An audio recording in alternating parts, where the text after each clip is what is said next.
Okay, everyone, this is week 1 of 4 sessions for biological aging. Turning back the clock is fun. We're so pleased to have Dr. Anand Chakalingam return to our program.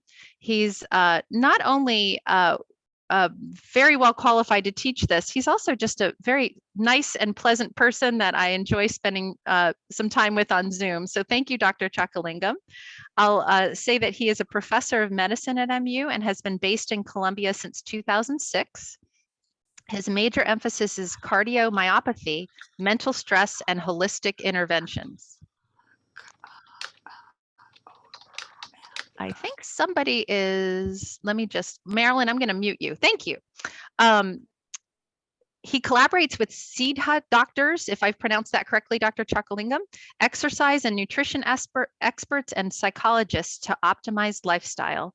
He has pioneered a unique Heartful Living cardiac wellness program, both in the US and India, for improving health through deeper inquiry, and is the founder of High Life Journey, a nonprofit online initiative taking cardiovascular prevention to cardiac patients globally. With that, I would love to turn this over to Dr. Anand Chakalingam. Good morning, everyone. Thanks so much, Jennifer, for once again giving me this opportunity to come to Osher. And when I say I come and present science, I actually learned so much through this Osher. So last few weeks, I've been reading about biological aging and trying to understand this in a deeper way, because as cardiologists, we focus so much on patient care that we don't have the opportunity to learn new things. But thanks to Jennifer and Heidi giving me this opportunity, I've been reading up, and what I've learned in the last few weeks is so exciting. And in the next 4 weeks, we'll understand some more of what biological aging truly is and what the potential it brings towards our individual well-being. So we'll go ahead and get started now. And the format that I was thinking that we can try is next several minutes, we can introduce all of ourselves just very briefly with our names and why you are in this course. And one more thing that you could say if you feel confident. See, it's not polite to ask your age, so I'm not going to ask anybody's age, but I'd love to hear how old or how young you feel compared to your actual age. For instance, my actual age is close to 50.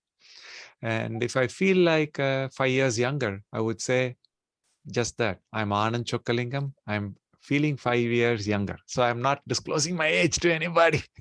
Okay, like that. If you feel like sharing, that would be very nice to get started. And if you want to say a reason for it, you could say that too. So I would say I'm Anand Chakalingam. I feel 5 years younger because I love tennis. So that's the shortest introduction to who I am. Like that, if you have a quick minute to share your story, we'd love to hear. A little bit longer you could take, but we obviously want everybody to have a chance. We already have close to 50 people, so just be cognizant of that. I have to show some slides today on biological aging too. So, and then we can have a question answer discussion session afterwards. So we can go ahead and get started if everybody is up to this. Shall we go ahead and start? And how we go about it? Do you have a suggestion, Jennifer? Yeah, well, we have a chat. You can either unmute. We have one of our iPhone people saying that Susan feels 5 years younger, so that's a really good start. I don't know. I think that the best thing may be to actually talk, because we want this to be as close to actually sitting together in a room. Although we are in different parts of the world and we are on Zoom, we'll give that a shot for the next few minutes if it works okay. But that will require you to unmute yourself and share your quick introduction. If you want to say what your line of work is, or a little bit more about why you specifically hope to gain from this program, you're most welcome. And if you choose not to introduce yourself for any reason, you're most welcome to stay quiet also. This is just an open invitation for anybody to tell us a little bit about yourself. I'm Larry Garvin. I'm 88, feel like 50, still ride a trike motorcycle, and enjoying life.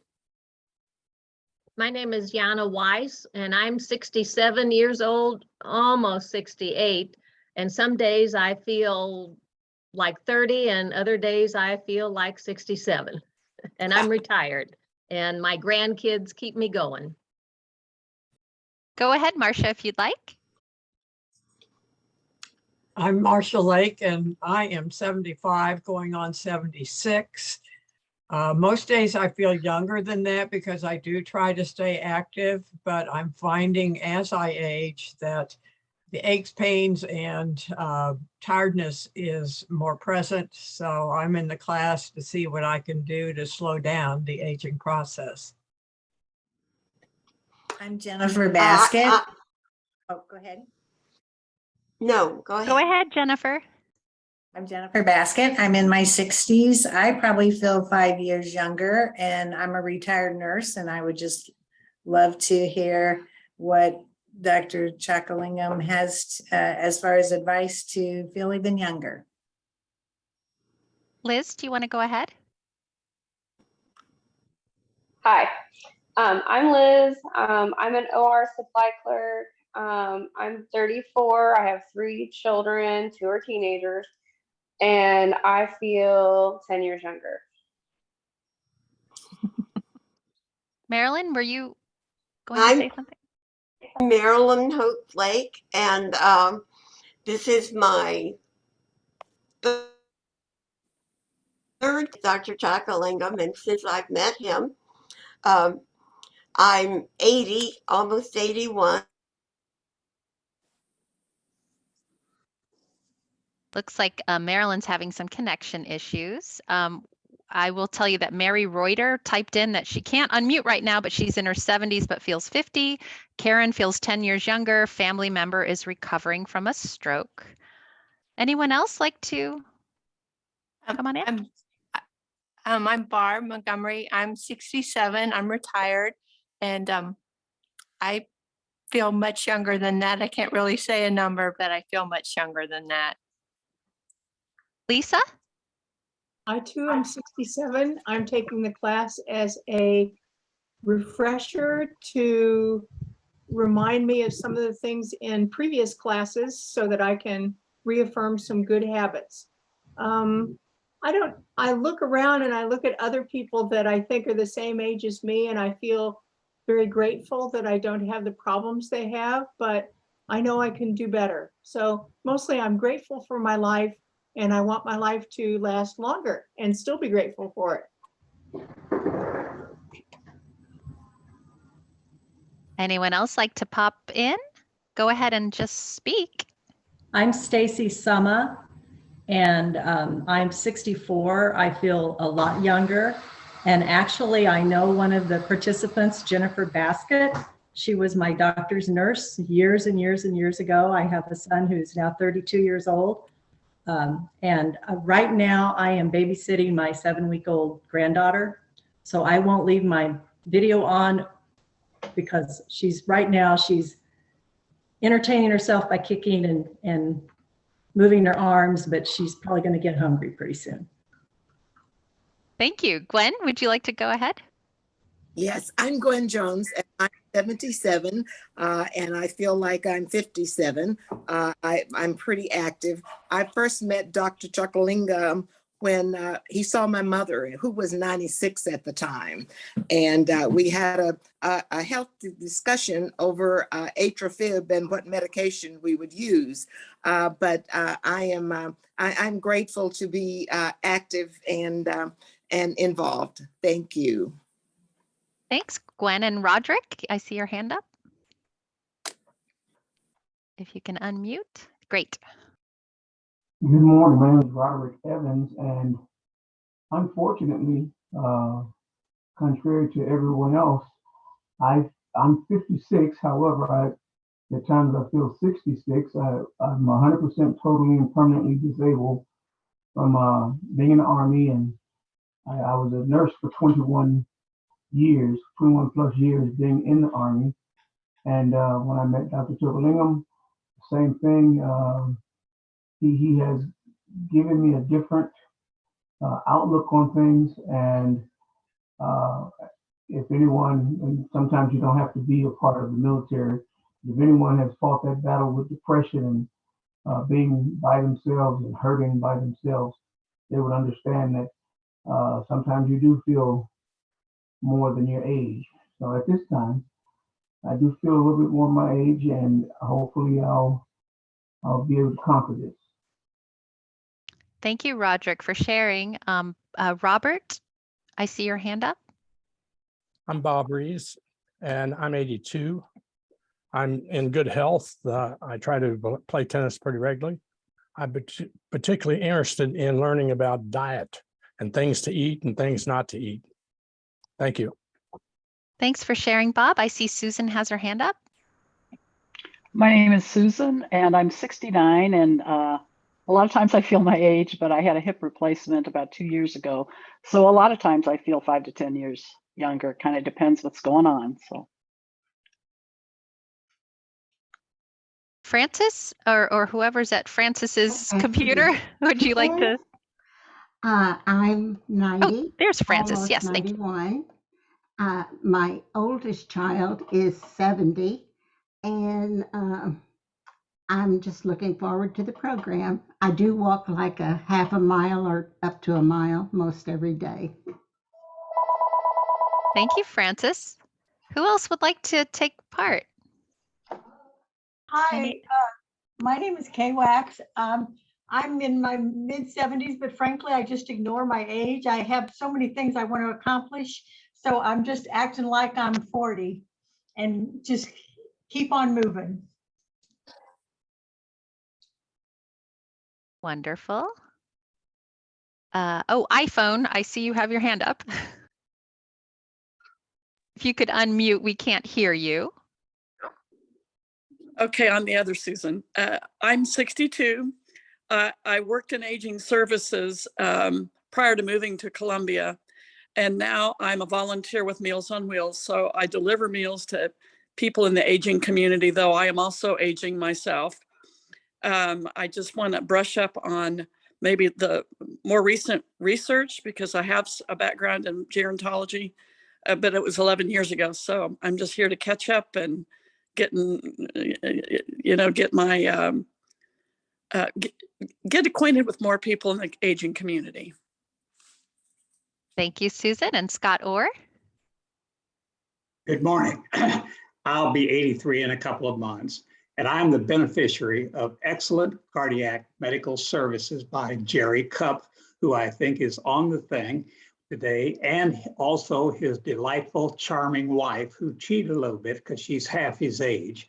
But Naomi was responsible for the ARC, the recreation center in town, which Jerry advised me to use, advised me for good cardiac habits, a good diet, all of which have benefited me greatly because I have tried everything I could to exercise and do exactly what Jerry said. Thank you, Jerry. Appreciate it, and many, many more. So how do we put our hand up? So now we should hear from the Cupps, I'm guessing. Hi, guys. Hi, Good we're morning. here. Thank you, Scotty. Thank you, Scotty, for your kind words, my friend. It's good to see you. Looking good.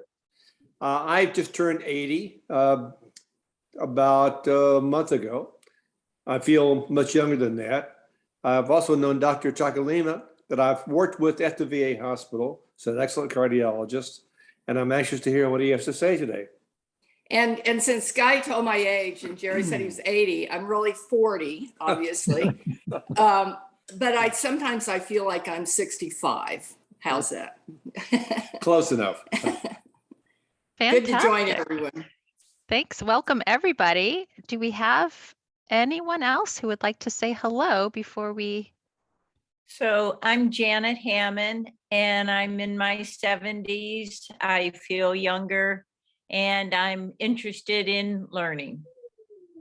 Thank you. And I see Bengal Enterprise had his hand up. Did I see that? You can unmute.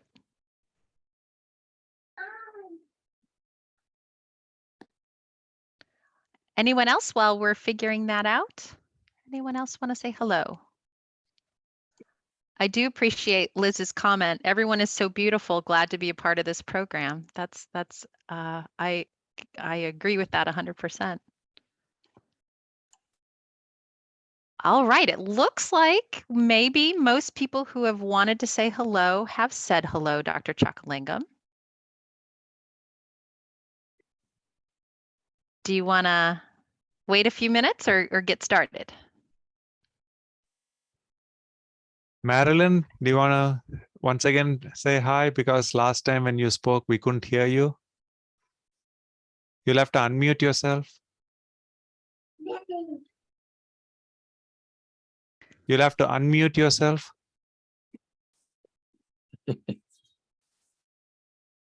It's still on mute.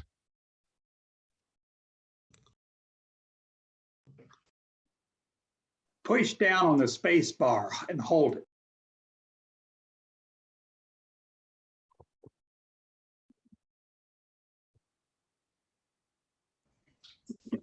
Okay, I'm sorry. My computer just went dead on me. We can hear you fine now. Okay, I'm sorry. My computer went dead on me, so I had to go to a different computer. Forgive me for that.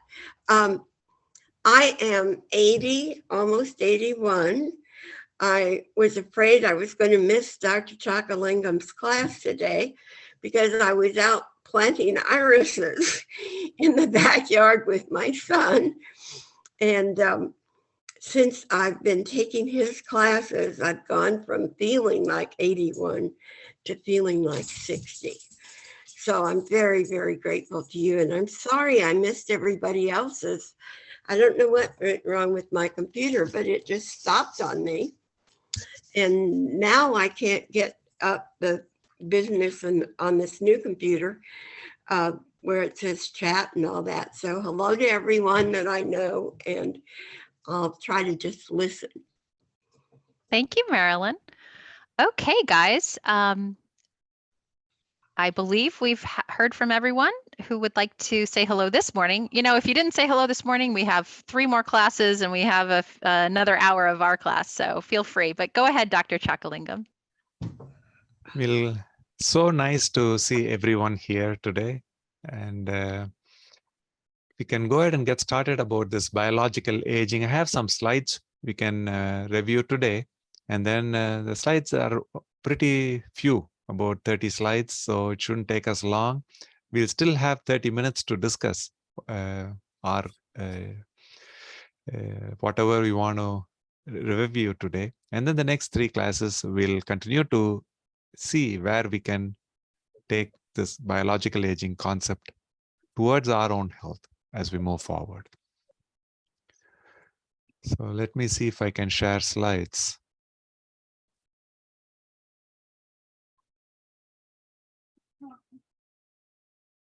Are you able to see the slide now full screen? Yeah, it's looking good. Can make sure Okay. you can move forward. Yeah. Yeah, we're good. Thank you. Good morning to all our friends in the US. Good evening to friends in India. Our discussion today, for the first time, is on biological aging. How we understand our DNA, our body, and mind to improve our health span. My disclosures are highlifejourney.org, which is a nonprofit mobile health tool, which is aiming at improving global health through resilience building. Seeking Hunger is a short book available in the US through Amazon, and it's meant to encourage self-inquiry, mindfulness through eating for better health. And I'm an advisor for Cardiac Wellness Institute in Chennai. So the website is below, and this is the book, Seeking Hunger, which aims at improving our mindfulness towards diet and wellness. So today we will cover biological aging.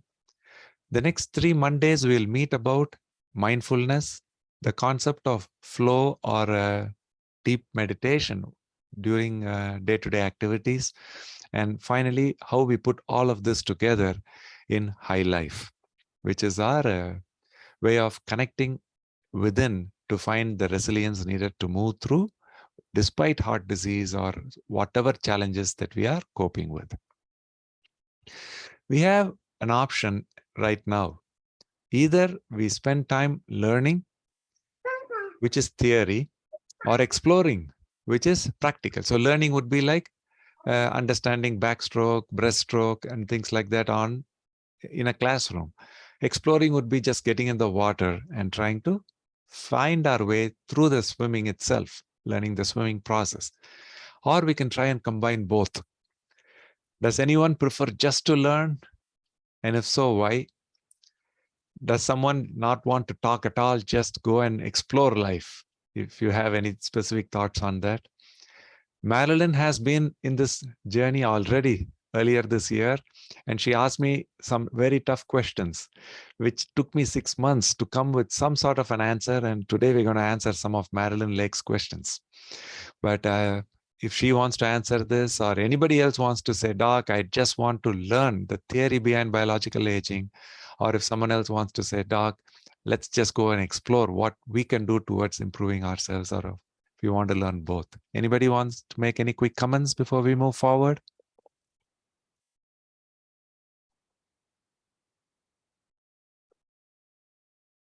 Dr. Chakalingam, you have a chat response, which is both, from Lisa.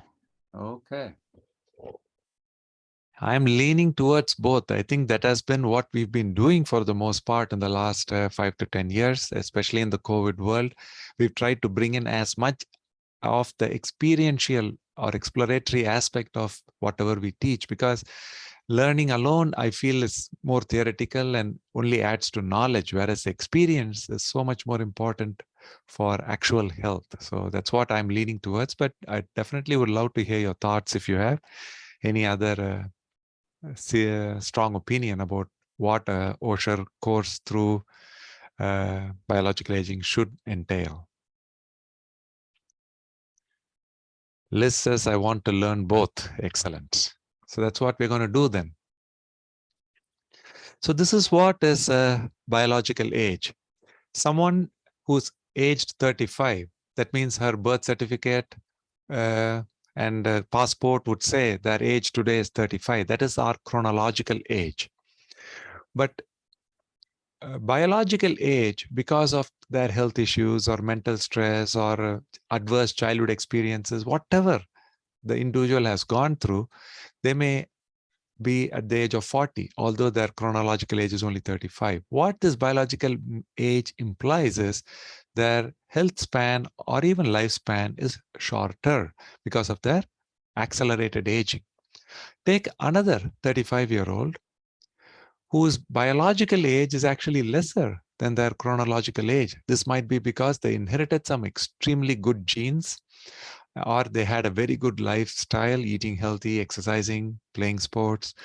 And then if their biological age is younger, what it means is they have a longer period of good health to look forward to. So that is the difference between biological and chronological age. The other way to look at it is chronological age is about our past. Biological age is about our future. And the word lifespan and health span are not the same. Does anyone want to tell us by unmuting what the real difference is between health span and lifespan?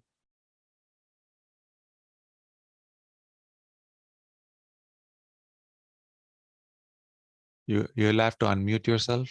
Anybody can take a shot at that. Which is more important, health span or lifespan, and why? Well, health span has to do with how long your life will be. I mean, if your health is good, then your life is going to be longer. But I'm not sure what you're looking for, Dr. Chakalingam. See, lifespan means someone who lives to the age of, say, 100, and that's the lifespan. At the age of 100, he loses his life, so he's lived 100 years. But health span means how many of those 100 years he was healthy, independent, doing things he wanted to do. So that is what is health span. And people are not that worried about how many years they live. The truth is everybody wants to be healthy as long as we can be. I have not, in my last 20 years of being a cardiologist, come across people who say, Doc, even if I'm very unhealthy, I'm not able to do what I want, I still want to stay alive. That not many people feel that way. People want to live long, but very importantly, they want to stay healthy as much as they can. So health span, the WHO, World Health Organization, is now focusing on for developed as well as developing countries as one of the most important valuable metrics of a country's vibrancy and strength, the health span of its population. And this is how we measure or we feel biological age is influenced. Obviously, from the time we are born, we are aging, all of us are, and our heart, our metabolism, our kidneys, immune system, even our dentition and lungs, they all participate in how we age. We can either slow down our aging or we can accelerate it through unhealthy things. One simple habit that really accelerates aging, unfortunately, is smoking cigarettes. So anyone who wishes to age faster, they should take up cigarettes. And then the way this biological aging is manifest, you could say, is in MRI scans of the brain. We can see and how individual is able to do in cognitive testing, how they are able to move around and how they're able to balance their physical strength, endurance, all these things. And this last bit is the most interesting bit, because as a cardiologist, I have very little opportunity in my 20-30 minute interview with every patient visit to find their biological age. The simplest tool that I use, which has now been validated, is asking them, how young do you feel? How old do you feel? In that could include your mind, your body, overall. So I ask people to close their eyes for a second and tell me how they honestly feel.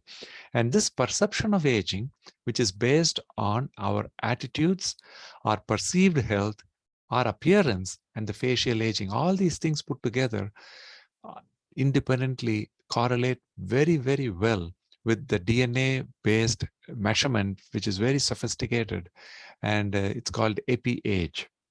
So this correlates very closely with the best measurements we have of our biological age. So when we look at DNA methylation, that increases with inflammation and obesity and sedentary lifestyle, and that causes stress on the heart, which then causes thickening of the blood vessels, inflammation, and cardiac problems. So this directly limits a person's health and aging, and all of this are connected. Our genes, our habits, our heart health, and our brain health at the same time. So these are the epi clocks that have now been validated: the Horvath, Levine, Lou clock, and the Hammond clock. So some of the clocks measure cancer, some measure heart disease, some look at the liver, some look at all-cause mortality. So all of these are important parameters for research, but epigenetic aging, which is probably the best way that we now have of measuring biological age, is very straightforward. And what it measures is, compared to our chronological age, is the biological age tracking it equally. So if somebody is 50 years of chronological age and their biological age is 50, then they are normally aging, which is good. Because why is normal aging good? The answer, unfortunately, is most people have accelerated aging. Majority of our world, about, I would think, closer to 90% of our communities have unhealthy lifestyle, family history of heart disease, chronic medical conditions, which are mentioned here, like diabetes and kidney disease and hypertension. So all these things increase aging. And there are specific genetic conditions where you can have very rapid acceleration of aging that happens at a young age. There are luckily a few of people who don't age despite their chronological age. Their biological age is actually slower. So they are people who tend to live to 100 years and even beyond, and they are healthy, productive all through their life. So that is what is delayed vascular aging. How do we measure this? The way doctors measure it, simplest tool may be blood pressure measurement, but we can go more sophisticated with blood vessel thickness and calcium and so many other things that we measure. And one of the tools that you might be familiar is coronary angiogram, where we go and put in stents. You may ask, Doc, people at 30, 40 sometimes end up with coronary artery disease. Does it mean that biologically they are older? We don't have correct answers, but it could mean once you have calcium in the heart, that there is some evidence in one aspect of aging, that there is accelerated aging. Okay. And then frailty. There are so many other tools of composite measurements and molecular measurements. Some of these are available to us. We've now started checking inflammatory markers like high sensitivity CRP and interleukins in the COVID era. And then telomere length and DNA epi-age that we mentioned, the Hammond clock and Harvard clock. All these tools are now available using blood samples, using just saliva and urine samples. We can get so much information about our biological age. Again, this is a busy slide trying to show us the same thing.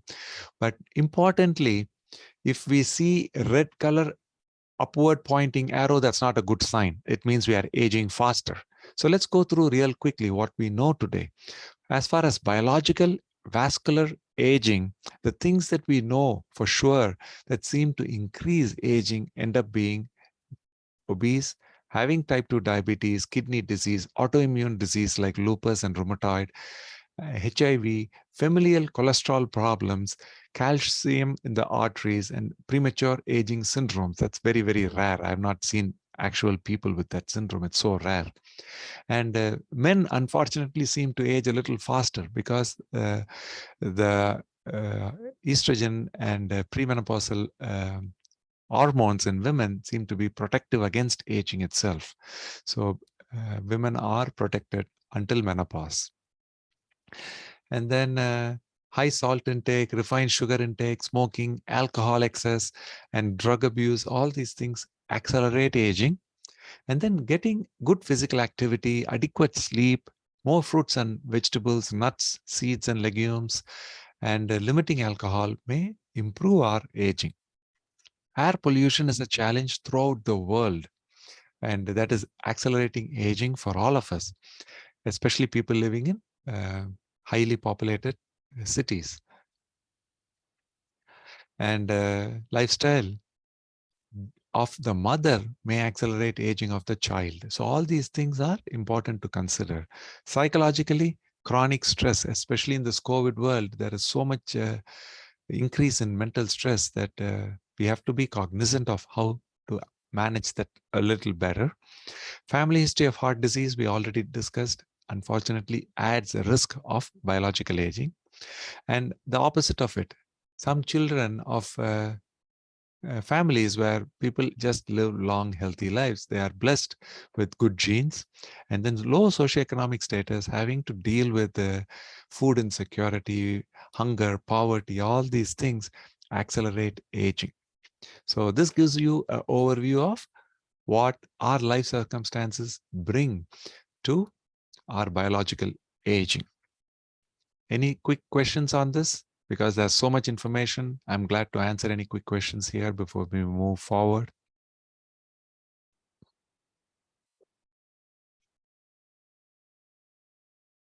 So these are the tools that are available. I checked my age using this epi-age, and my age came back exactly my age last year at 47, 48, and it was very close to my age. So I was a little disappointed. I was hoping leading a healthy lifestyle, talking about this, I'll be much better off. But then when I talked to the people who run this epi-age clock, they told me I should be very happy because 90% of people age more than their chronological age, that I should be happy that my age was actually okay.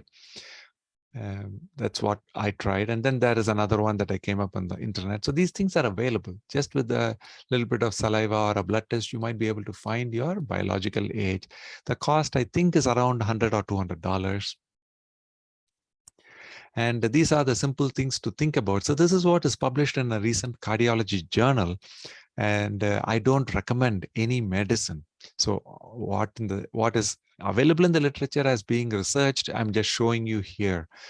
Blood pressure medicines, aspirin, statins, resveratrol, which is available in red wine. Some people drink it for that reason. Metformin has been reported a lot in the last 20 years as potentially reducing aging, rapamycin, and prebiotics, probiotics. The truth is I don't take any of this to reduce my aging, and most cardiologists I don't think are looking at biological aging. And if you go talk to a cardiologist, they're not going to recommend any of this. The statins and aspirin we use for heart disease risk reduction. I don't think most cardiologists use it to reduce biological age. Alcohol is now changing. More and more evidence is coming up saying any amount of alcohol is hurting us. So although the slides may say a little bit of alcohol is okay, my recommendation based on my recent review is to not drink any alcohol at all if you wish to optimize your biological age. Physical exercise, we can spend an hour on it. It is definitely useful to stay active. 30 minutes of brisk exercise that you can comfortably do most days of the week, which would add up to about 150 minutes. So if you're able to do intense exercise, weight training and other things, instead of 150 minutes, you might be able to cut it down to about 70, 80 minutes a week. And then limiting salt intake, healthy diet that you can see here, more plant-based whole food diet, and restricting unhealthy sugar-added substances in our diet, and processed meat and red meat. If we can limit, we'd be in better shape.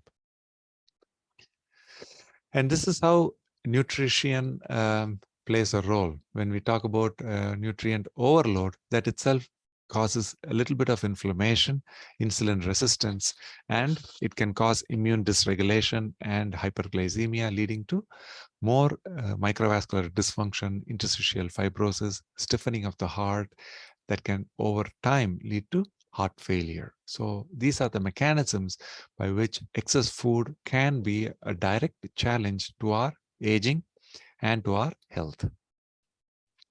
And when we talk about the heart gets thicker, cholesterol gets into the heart, which can cause heart attack.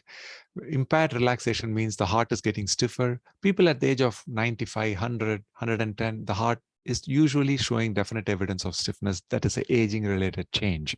But when we see it in the 70s, it is because of long-standing high blood pressure.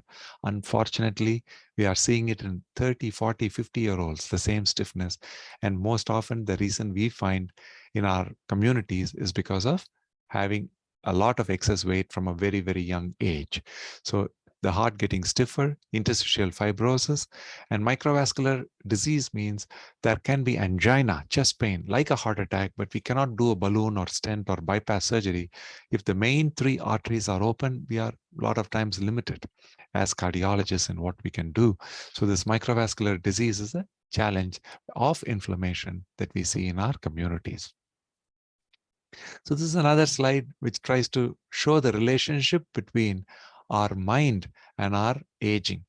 So if you look at psychological stress, which is ubiquitous, present throughout the world, and on top of it, when there is a superadded mental illness diagnosis, it contributes to our habits, to our diet, to our biological aging at the cellular level also. So all these interact in complex ways to contribute to metabolic problems, reduce our immunity, and worsen our mental health challenges. So they all continue to interact through life, contributing to more aging. So this intermittent fasting, we are going to talk a little bit more over the next few weeks, but I just have one slide that introduces the concept that compared to, this is an animal experiment in rats. What they are trying to do is exercise train animals and see how far they can go and how fast the animals are exercising. So when you train a rat, it goes faster and it goes further because it's trained compared to controls. But then if you just give the rat alternate day food, so which means Monday, Wednesday, Friday, the rat does not get any food at all. So the other days, the rat is allowed to eat whatever. So those rats that go through intermittent fasting show the benefits of exercise training. This is a very, very interesting thing which I've used in the last 5 years to help my heart patients. I don't tell them don't eat Monday, Wednesday, Friday. I tell them to find ways to connect with themselves at a deeper level, use their mind, and try to do a little bit of intermittent fasting if they can. And Dr. then coming, Steve, I'm sorry to interrupt, but you're not advancing the slide on our screens. We are still on the nutrient overload slide. really? Wow. Thanks for sharing that. So you don't see the slide now. You're seeing nutrient overload. Okay, so let me We stop do see sharing. the slide. It was, Let's share again. Let's see if this works this time. Do you see this nutrient overload now? well, we're seeing nutrient overload. What I think your students are saying is that it sounds like you're talking about a different slide. Yes. Do you see the next slide now? Yeah, at the top, boy, it's hard to Yes. describe, but Yes, a lot of okay. different chemicals. So inflammation leading to the heart becoming thicker, cholesterol accumulating, causing heart disease, stiffness in the heart, and leading to scarring and microvascular angina. So real chest pain in the absence of heart disease. So all this is possible because of increased inflammation in the heart. So this is the next slide where I was trying to show the connection between mental stress, our habits that lead to more complex mental health issues, immune problems, and metabolic health like diabetes, hypertension are also linked to our stress levels. Are you able to see this slide now?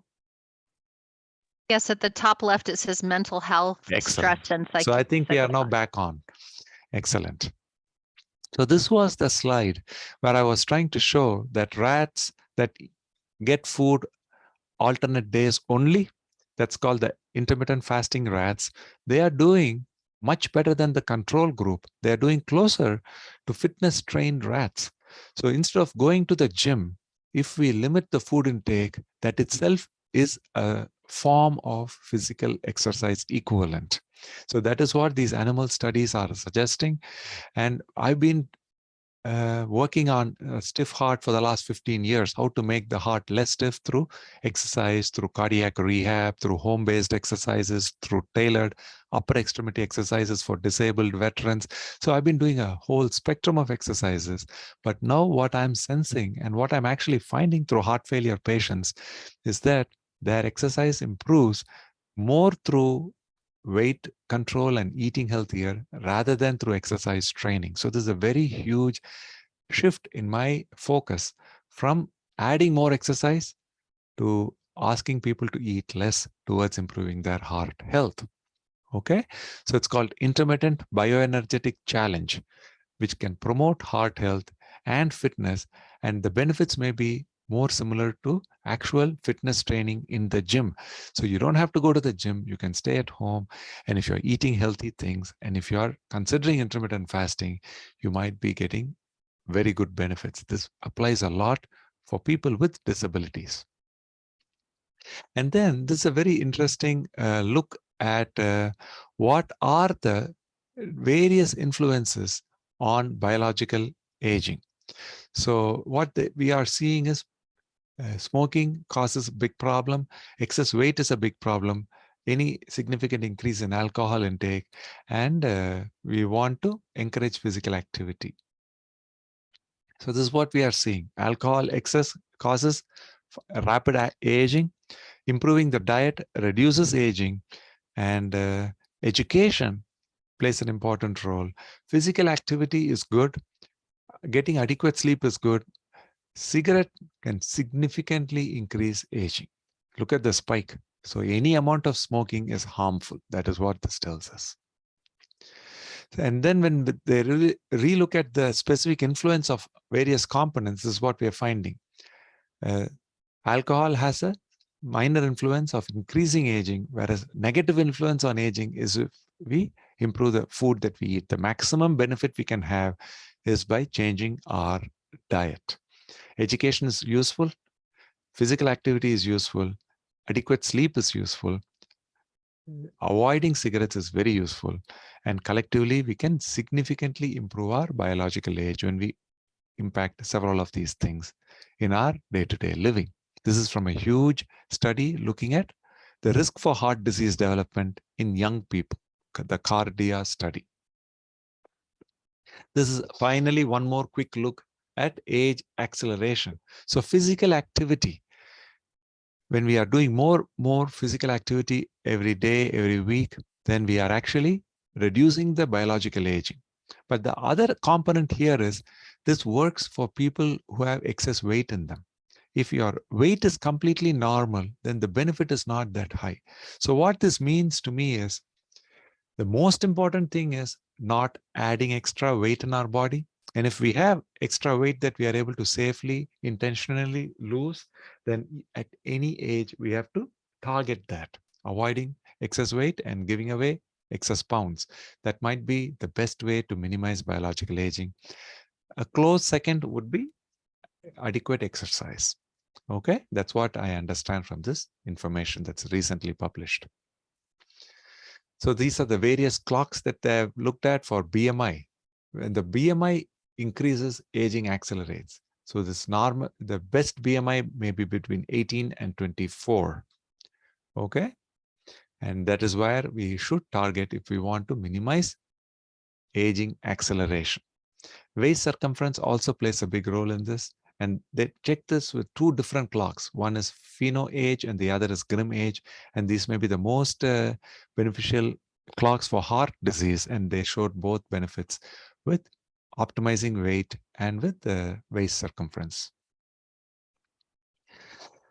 These are the last couple of thoughts that I wanted to share with you. What this slide is showing us is a very, very interesting concept. We may have a limit on how many heartbeats we can have. This applies to all life forms, especially mammals, starting from the mouse and the rat. If you look at the smallest mammal, which is the pygmy shrew, its heartbeat for a lifetime is 1 billion. 1 billion seems to be the magic number because its heart beats at 1,300 beats a minute, which is really, really fast. It lives a year and a half, but still gets to 1.1 billion heartbeats. The mouse beats at 1/3, only 500 beats a minute, and lives to 5 years. The cat beats at 150 beats a minute, and still the 1 billion heart rate seems to be a constant because it's able to live 15 years. The horse heart rate is only 44, so it's able to live 40 years. The elephant beats much slower at 28 beats a minute, lives 70 years. So this is all observational. The exception to this rule is the human being, where we are going much more than every other mammal. We are 2 to 3 times more heartbeats in a lifetime, even if we live just to 70 years. So we have so many human beings living 100, 110. So they are getting 3-4 billion heartbeats in their lifetime. So how come, compared to every other mammal that we belong to, our relatives, how come we are alone an exception to this? This is another way to look at the same thing, and this is the reference for it. There seems to be this curve based on our heart rate that our life expectancy tracks very closely. And the human being alone is a way out of this curve. And the 3 ways that we have seen in science that we can improve longevity or biological age is by reducing the temperature, body temperature, which is available only to cold-blooded animals. Reducing physical activity. Again, this is not available to us. It's only in cold-blooded animals. Reducing calorie intake. This has been proven in mammals. So including human beings, where we have done short studies for 2 years by calorie restriction, we've shown parameters that would reflect biological age have been reduced. So if we look at lifespan of human beings, it was around 20-30 years for a long time, very, very long time, several millennia. And then only very recently, our lifespan has exceeded 40, 50, now 60, 70 years, only in the last few decades in the Western evidence-based literature. But there have all along been blue zones in Japan, in Italy, in Costa Rica, where people are living 100 years and they are healthy and they are continuing to be productive members of their society. And that is not because of science advancing.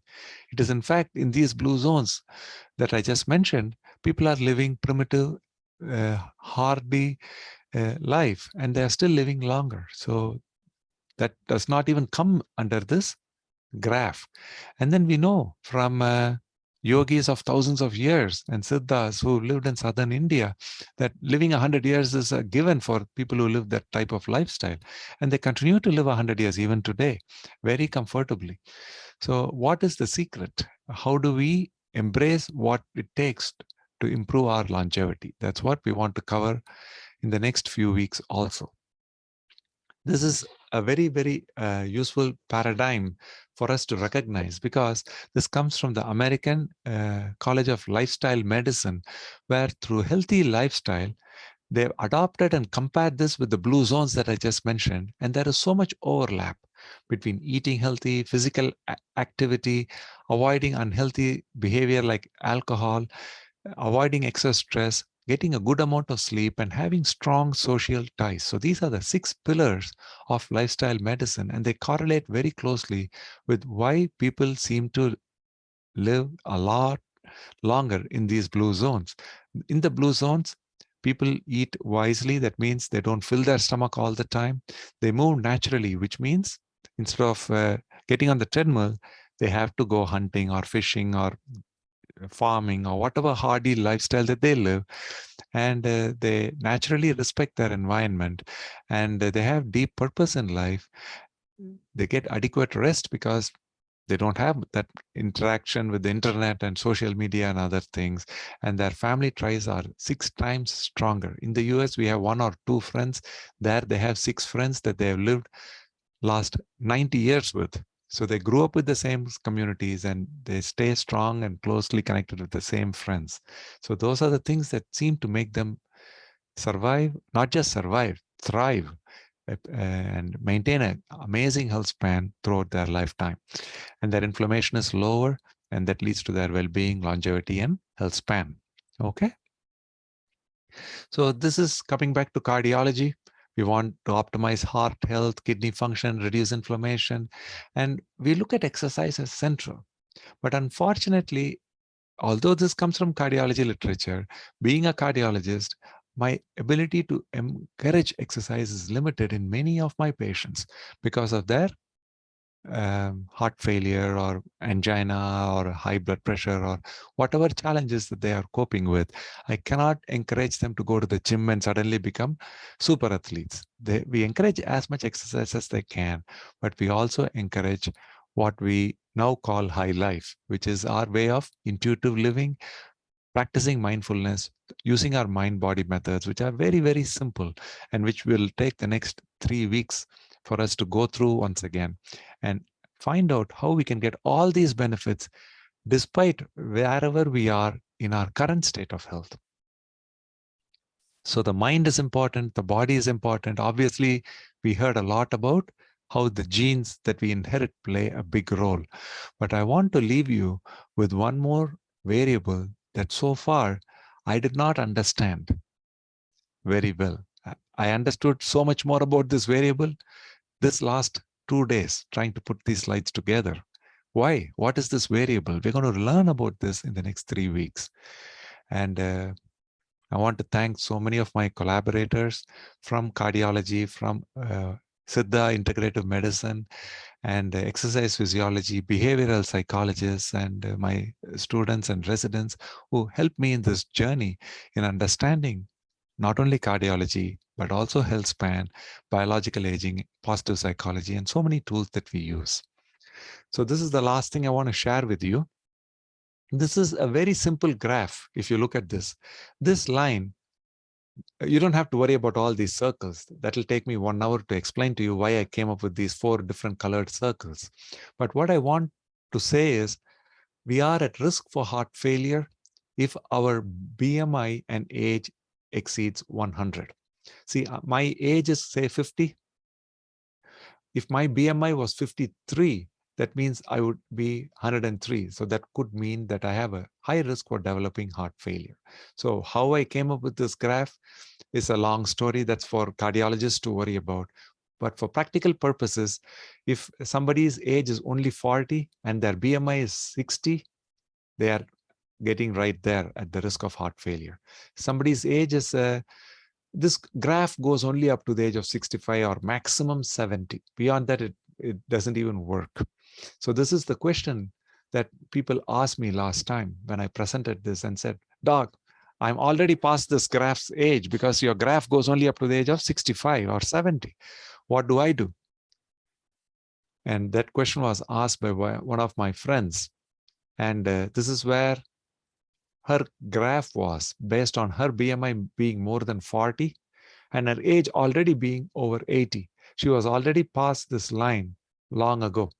And she said, Doc, what do I do? I said, I don't know, because I'm a cardiologist who took 20 years to figure out this line and tell the world that this line may be an important thing to consider. The same graph, we believe, may be even further downshifted for people from India. What that means is, at the age of 40, a BMI of 60 is not needed for people from Southern Asia. If their BMI is even much lesser, like 50 or 55, they would develop heart failure, because different communities have risk tolerance only of different levels. So when this 80-year-old at the BMI of 42 asked me this question, I just didn't have answers. I was hoping by losing some weight, she could get a little better. But this is Marilyn Lake, and she lost a lot of weight. She went on TV with me to say that losing weight is good, but even then she falls well beyond this curve. But then she came back to me as a friend and told me certain things where she didn't move down, she moved leftward and she went beyond this line. So what I mean here is this blue line is her biological age. Wait a second, is her chronological age, which is still at 80. It's not going to change. But her mind and her consciousness changed, and her biological age is now 60. When that is the case, and her BMI has gone down also, she is now on the safer side of this curve. And she has to tell us how her life unfolds over the next few years and how much more health she can gain in this self-inquiry that she is practicing. So it took me all of 48 years to come up with this curve. I had to go through school, through medical school, and then practice cardiology, and then learn self-inquiry, teach it to an 80-year-old in the same OSHA, and then come up with this curve. So this is what it takes, 50 years of training and practice, but then more than whatever I can bring to the table, what Marilyn has brought to this table is amazing. She is changing science. So I really want to tell everyone that this is the student I'm most proud of, because she's 80 when she became my student. But not only a student, she sought self-inquiry as a Siddha yogi seeker. And then she became my friend when I met her personally after doing all this, because Jennifer arranged a meeting for us in a Columbia Park. That's the first time I actually met her. And then she came to my clinic as my patient. And now she has become my mentor. She is helping me, my mom, who's in India, understand life intuitively a little better, because we are all learning life. And now I'm so glad that I have a new mentor in Marilyn. So thank you, Marilyn, for joining us today. So we'll stop the slide set, and we have still quite a bit of time left for discussions. Dr. Chakalingam, I wanted to point out that you do have a few chats that came in. You might just take a look at those. I don't think any are pressing at the, I mean, I don't know which are more pressing than others, so you might just read through those. Just want to make sure you didn't miss them.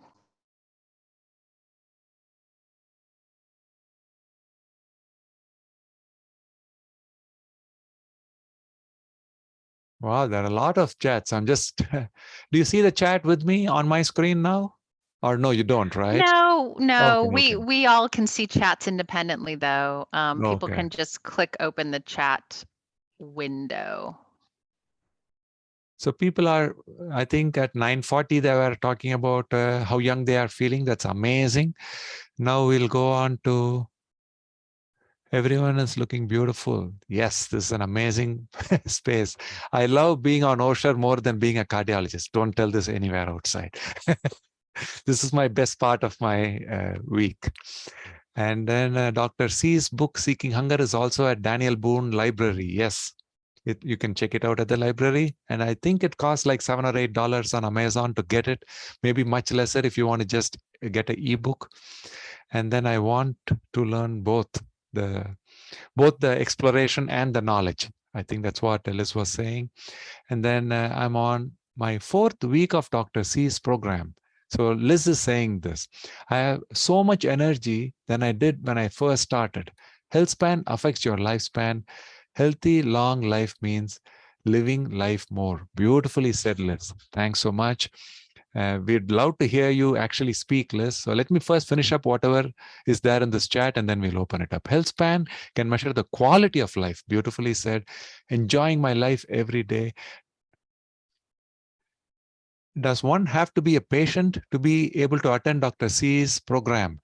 No, definitely, because Marilyn Lake is only Osher student, and she chose to come to see me as a heart patient because of certain questions she had, which I cannot address in a Zoom series. So that's why she chose to become a patient also at a much later date. 6 months later, I think she became my patient. But I'm happy to continue to just be your friend through Osher.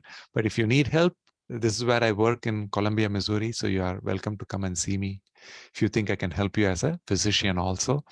Will the slides be available on the resources page? Definitely. I'll send the slide set right away to Jennifer. I'd love to have access to the printable info. I would like the slide set also. And Jennifer has said something which is a long thing. Yeah, I just was Yes, telling people how they access your slides. Yes, That yes. golden ticket that is your fall confirmation email at the very bottom has links to the Friday content that you're all invited to, as well as the course documents page. It also tells you how you get recordings. So make sure you read that thoroughly. And High Life Journey, www.hilifejourney.org. So that's a website that we have created. It's like Khan Academy, free for the entire world to access all this information. So hopefully once Jennifer records and sends me this information, this also will go in there. So we want to make this knowledge available at no cost to anyone interested. That's the only reason we have it. But if you have the time, it takes 10-15 minutes to register for free into the website. And that would allow you to get a gauge of your health, and it would allow us to also track it. So 3 months later, if you go back into High Life Journey and put your metrics there, then we will know that, yes, these mind-body methods are making a difference in your health span and longevity. That's what is the hope of that website. Increased lifespan should also include increasing risky physical activity. Wonderful information. Thank you. Physical activity not only includes accident, it also involves.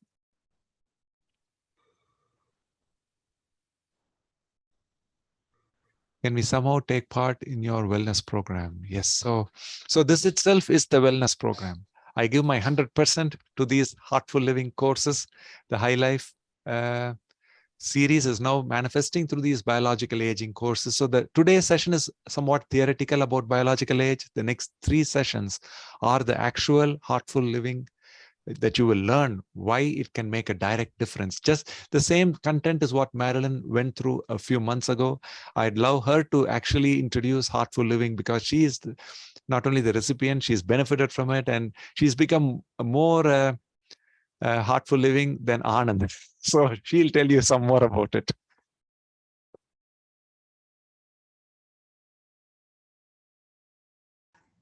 So we'd love to hear you talk, Marilyn. Well, I keep losing you for some reason, but Dr. Chakalingam thinks he's wonderful. He inspires me.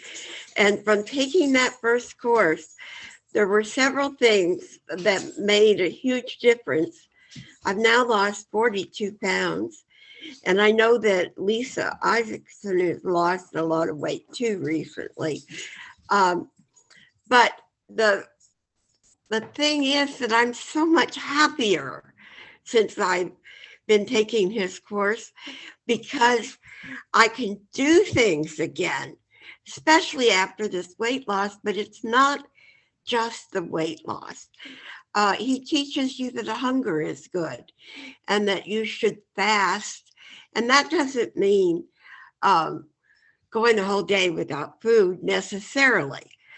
I mean, some people who are able to do 22 hours or 24 hours once a week, that is super good. But for me, it was.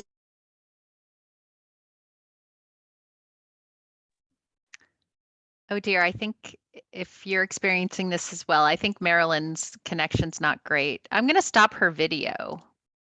I don't know if you know this, but if you do ever have connection issues, stopping the video gives you a little more bandwidth. Okay, so should I talk? Yeah, Marilyn, we can hear you better now. I've stopped your video, and that's what I would recommend if that ever happens to any of our students or professors, because that takes a lot of bandwidth to see you moving around. Okay, go ahead, Marilyn. So have you heard me to up to this point? Yeah, we heard most of what you were saying. Yes. Okay. Well, and then the hunger thing, doctor can explain it to you. Dr. Chocolingam can explain it, but the longer you go without eating, at some point you get ketones from your, I think it's your kidneys, and they attack the fat, but they do other things. They make your mind more focused and it gives you more energy. Someone said that they'd been on the thing for weeks and they had so much more energy. And that's the case with me. I had what I would have called chronic fatigue, but now I still have fatigue. I'm 80 years old, but I'm just so much happier. I cannot tell you. And he tells you to smile 22 times a day, an hour if possible. When you smile, you get endorphins. And sometimes when I'm a little blue, that reminds myself that I can smile and feel better. And I don't know, it's just been wonderful. He thinks I'm more wonderful than I am, but I'll take it. He's a good. So I really recommend not just learning or listening, but actually doing what he suggests, because that's what's made the difference with me. That's Chocolingam, you are muted. Thanks so much, Marilyn. I cannot put this in any better words.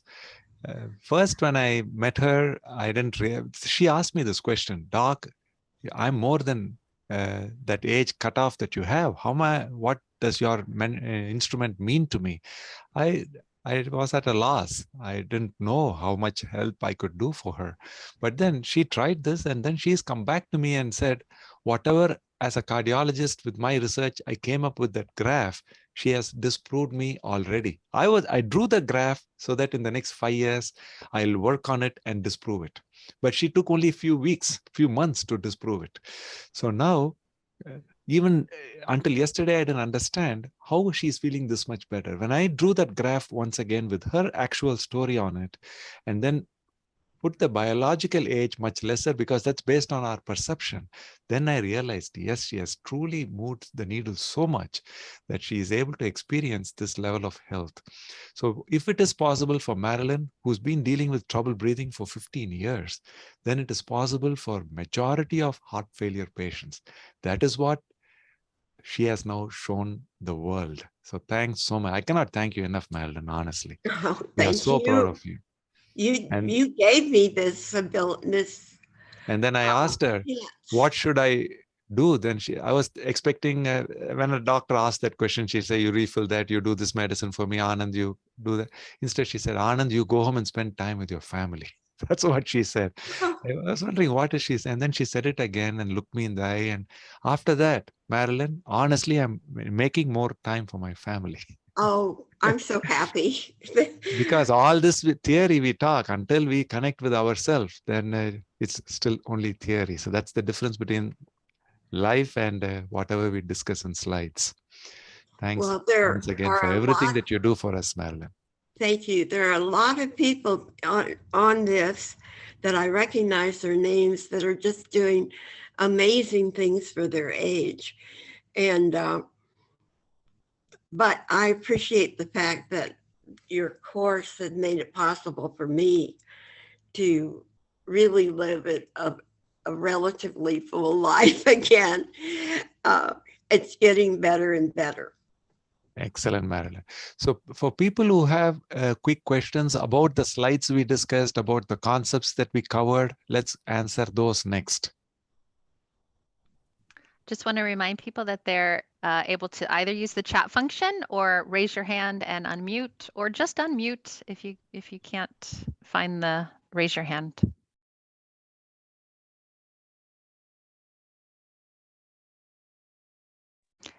Any questions for Dr. Chakalingam? You've covered a lot.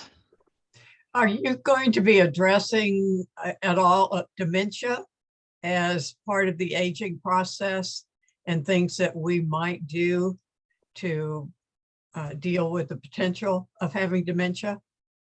Once there is dementia, I don't know how much our methods can make a difference. That will be a very tall claim. Okay. But if you are asking before dementia, can we reduce the risk through biological aging course that we are now started today and the next 3 weeks? The answer is the risk of dementia, I believe, goes down about 80% if we can implement some of the tools. We don't have to implement everything that we are going to discuss. Some of these things, if we can implement, we have an 80% reduction. So if we can implement all of this, the benefit may be even more. Very similar answer applies to heart disease risk. People at risk for heart disease, either from family history or already having had a prior heart attack, even them, we can reduce the risk of future heart attacks, again, close to 80-90% through the type of deep interventions that we are doing. How do I gain this confidence to say this? Thanks to a few people who have shown me that the needle is not what we draw through science. It can be so much better, just like what Marilyn has. She has basically disrupted that graph that took me 10 years to draw and said it doesn't even matter. I am now a 60-year-old. I'm so healthy. I'm going on with my life. So that is the possibility. So it changes quite a bit.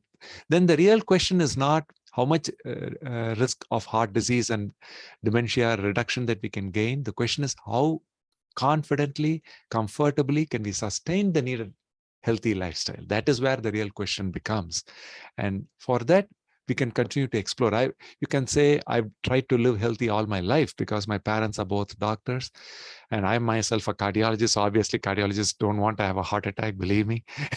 But now in the last 4 years that I've really practiced this type of heartful living that you're going to learn in the next few weeks, even today, I'm not a master at it. From Marilyn, I learned a very simple thing that I have to really focus on not only being there for my family, but also being there emotionally with them. So that she sat down and taught me in my clinic visit.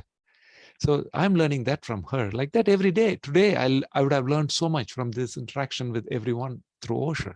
Like that, we are all learning life, re-exploring on an everyday basis. So that is the fun part. All that it takes is for us to stay open to bettering ourselves. That's all it is. Dr. Cup, is he still around? We'd love to hear your thoughts, sir, if you're here. Still here. Very, very interesting presentation. I think the points raised in terms of diet, I think make a big difference because of the fact that so much of this sometimes also ties into the socioeconomic style, being able to afford food, being able to have the luxuries of having certain kinds of comforts in your life that reduce stress. All those, I think, blend in together to add to your sense of overall well-being. And I think for whatever that diffuse term is, it makes a difference in your stress level in your life. The other part too, as far as continuing to have a purpose, the idea that we're still on this OSHA class this morning, even in retirement, people are still wanting to learn, people wanting to go ahead and advance their knowledge in different areas and to explore certain things that have perhaps piqued their interest or continued to be an interest of theirs over the many years. And I think these are really good points that you raised this morning. We were doing some calculations here on our own BMI plus age. And at the age of 80, I shot way over the line over. So, but I still feel much younger than my stated age. In fact, the only reason I even retired from active working just 3 years ago is because I felt like before I got to the age of 80, I should at least retire and do something else, perhaps, so. But I think the idea of having a purpose, of being able to maintain your mental acuity, to explore new areas, to learn all these things, all these are sort of like small bricks of building the big wall, they all contribute in some way. Thanks so much, Ajay. The HFpEF, diastolic heart failure due to obesity, that's what we are trying to measure in that scale. It's not meant for everybody. So yes, that graph goes only up to the age of 65, maximum 70, we can go. Beyond that, we cannot. To measure the weight-related burden, that's all it is meant to measure. So we have so many healthy people, and just like Marilyn, who had HFpEF, and she's now got that better. So at 80, if she can do it, we have so many more people who are in their 20 to 50 to 60 age range who are putting their heart at risk because of their excess weight. So this is meant to give them a quick measure to assess that, and doctors to start focusing more on the heart risk of their excess weight. So that's why we came up with that graph. Above the age of 50, 65, we don't want to worry about that at all. No, I know. Go ahead. There was just a thank you from. Oh, I Jan see. Beckett Oh, there. thank you. All right. Like everything else in the body, tissues stiffen over the age, and so does the heart muscle. And even trying to do the best we can, they have changes. The heart of an 80-year-old is not the heart of a 20-year-old. But that doesn't mean that the heart of an 80-year-old isn't good for another several years. And with a sense of feeling healthier and perhaps younger than your stated age.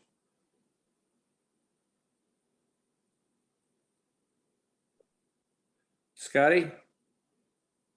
Yeah, Jerry. It's good to see you looking good. Thanks to you and your excellent cardiac advice many years ago. Dr. Cupp is one of the finest cardiologists in the country, and I was delighted to have him spend time to be my doctor. Thank you for all you did for me, Jerry. Well, I have certainly enjoyed my association with Dr. Chakalina and also Dr. Agarwal and the other excellent cardiologists there at the VA hospital, and Dr. Karapathy. When I was talking with him at one point, and I mentioned to him that I did my first heart catheterization at the VA hospital, by the way, in 1975, he reminded me that he had not even been born until 1979. So we've been at it quite a long time. Anyway, thank you very much. Thanks so much. Any other questions for Dr. Chakalingam? I think somebody typed in that they were having issues with the email verification on High Life Journey. And Dr. Chakalingam, I'll send you that in an email, that comment, so that maybe next week, if there are any issues, you can address those. But any other comments or questions for Dr. Chakalingam or Dr. Cupp or Marilyn? I think Roderick wants to talk.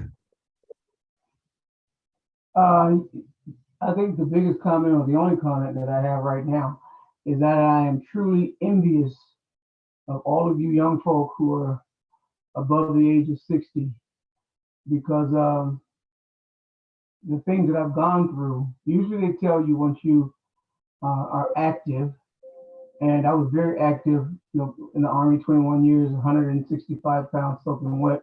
As soon as I got injured and they put me on a plethora of medication, I blew up to almost 400 pounds, and now I'm down to 300. Still, I'm truly envious of you all, because just as has been said the whole time, the mind has a whole lot to do with how you feel. And then if you don't feel good and you continue to say to yourself, you don't feel good, you're not going to feel good. And there are times I get up, and there are times that I I don't get up. I stay in the bed or whatever situation is. But my body, I'm in pain, so much pain every day, to the point that I don't want to get up. However, being a part of this this group, this symposium, I think will help me in the long run. Those 10 years that I gained by being in the Army and being active every day, all day, I lost those 10 years and then some, being out of the Army and being afflicted with so many parting gifts that Uncle Sam gave me. So I thank you all. I thank you for your stories and your encouragement. And you'll probably hear from and see a lot of me because I'm going to be asking a whole lot of questions. Thank you so much for sharing. And yeah, I can't unpack that. I would love for Dr. Chakalingam to, if he has comments, but I do see that Liz also has a question.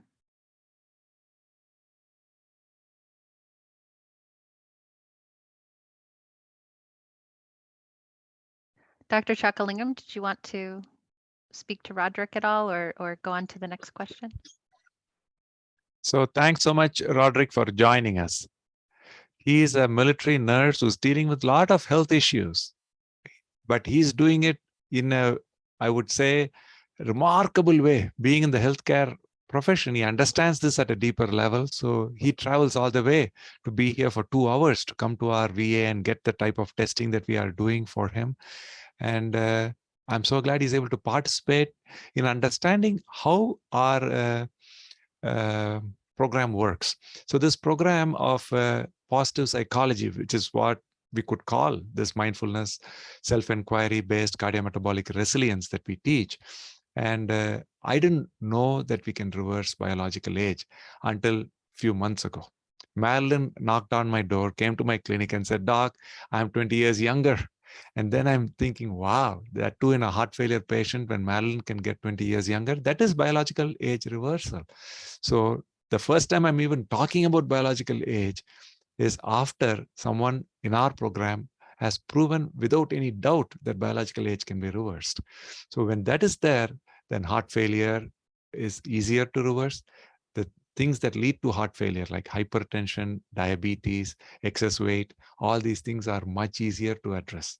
So we are now at the, I would say, the cutting edge of science with using positive psychology, anti-inflammatory diets, fasting, all the tools that we have, we want to make it available because this is more like a lifestyle, like a potpourri, where it's not one specific pill that makes a molecular level difference. It's a lot of different things that work on the body, work on the mind, work on the subconscious, our intuition, our inner energy. So that's why I'm so glad that Roderick is able to join us because he needs this right now. 5 years from today, it may be too hard for him to make the needed changes. So thanks so much for joining us, Roderick. So next year, when you do this course, you will be one of the success stories, telling the world what can be done through our self-inquiry. That's what I'm hoping and praying, Roderick. You and me both, because all the alphabets really stay with you. The COPD and the CHF and the TBIs and the PTSD, you name it, they stay with you. And it's a struggle, it's a fight trying to get those alphabet off your back. Remind me, how many altogether do you take medicines today?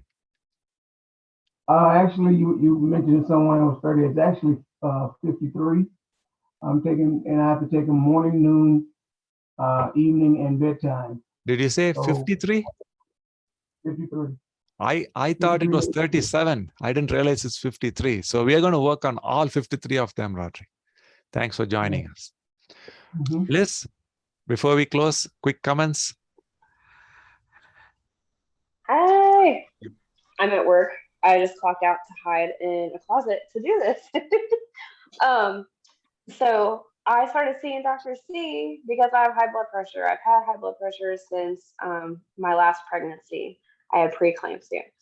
My blood pressure never went back to normal. I was seeing a cardiologist in my town, Mexico, but I really wasn't satisfied with taking medication, and I wanted to find a better way to heal my body. And so I just happened to call the cardiology office, and I'm really happy they connected me with you because Dr. C is teaching everything that I've been looking for. So I've been doing the intermittent fasting and eating the foods that Dr. C recommends. I'm already down 9 pounds. I've noticed my clothes fitting better.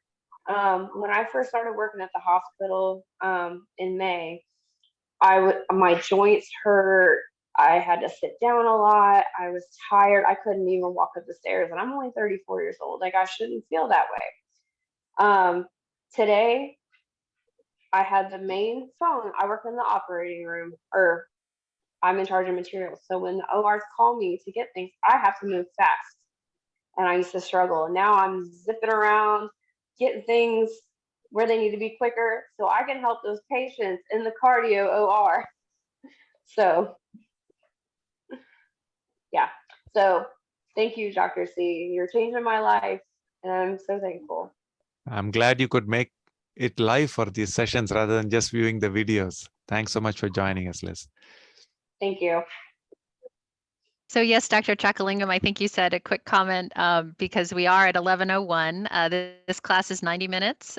We have 3 more sessions. So if you were kind of waiting to ask a question, you're welcome to either wait until next time or email osher@missouri.edu, and we're happy to pass that on to Dr. Chakalingam. But we do have 3 more sessions. Anything you want to say before? I think Dr. V. Chakalingam wants to say something. But before we turn it over to him, any parting words in case people need to leave since it is 11? Dr. Anand Chakalingam? Yeah, thanks so much, everyone. I thoroughly enjoyed today's discussion, and I'll see you next Monday. Come with your questions. Come with the open heart to try and explore our inner nature a little further. And we can, like I just showed you with so many examples, that people can make a big difference in our own time and our own space. Within the next few months, we can feel healthier, and we'll continue to explore this. Thanks, Dad, for joining us. Any quick thoughts before we close for the session? Really, good morning to everyone. I am his father, Dr. V. Chakalingam. Nice to see you all after some time. I'm in my consulting chamber. Only few things I was not in the beginning. What I personally feel is you come with the open heart, you are telling that keep your mind open so that you can avoid even open heart surgery lifelong. Even any interventions, what you have been thinking. And why my personal feeling is chronological aging, even 1 second we cannot postpone. That is going on linearly in a unidirectional. And what Anand, what you have been sharing, you can reverse your all that aging process, that what you have been telling. My short thinking about that is be happy all the time. If you want to be happy, you must be at peace of mind. If you want to be at peace of mind, you must be a self-realized person. Once you are going to have a self-realized person, that is what the wisdom. With that one, nothing in that environment will disturb you. Environment will keep changing, it will be challenging, but be happy all the time.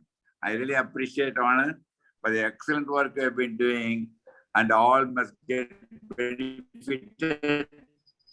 We will all join together, make our society disease-free.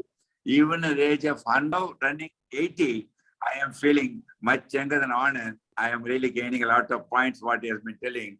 My best appreciation for my son Anand and those who are associated. We will take the message globally and reach everyone. All the best to Anand and all colleagues too, my friends. Thank you. Thank you.